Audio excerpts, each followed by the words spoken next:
Handa na ang defense team ni Vice President Sara Duterte sa mga nakatakdang iharap na testigo ng House Prosecution Panel para sa nalalapit na pagsisimula ng impeachment trial. Samantala, giit din ng depensa kung kinakailangan ay haharap din umano ang Vice Presidente sa paglilitis. Si Bernard Ferrer sa detalye.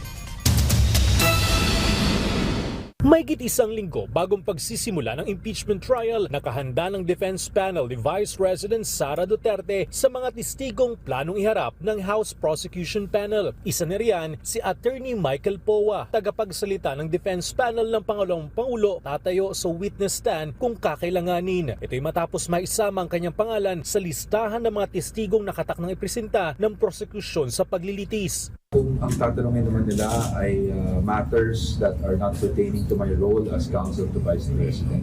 Nang tanungin naman si Poa kung personal na haharap si Vice President Duterte sa impeachment trial, Kung kinakailangan, hindi ko pa masabi sa iyo yung exact circumstance. It will be part of the legal strategy, which obviously we will not disclose. But in case kailangan, that will be upon the advice of counsel.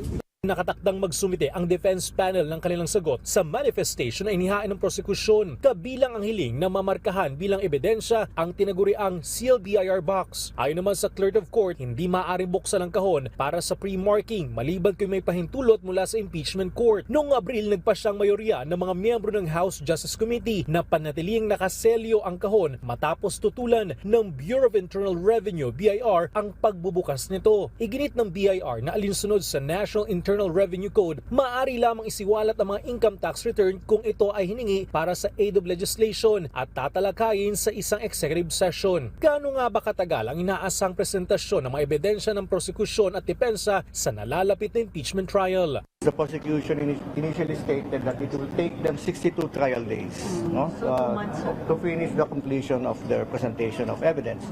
And the defense said that it will take them 30 trial days. Ayon naman kay Senator Francis Cheese Escudero, wala pang desisyon kung sino magpe-preside sa impeachment court. Anya, ang mga lumalabas sa pangalan ay haka-haka pa lamang. Binigyan din ni Escudero na ang pinakamalaga ay maging patas at walang kinikilingan ang magiging presiding officer. Bernard Ferrer para sa Bayan.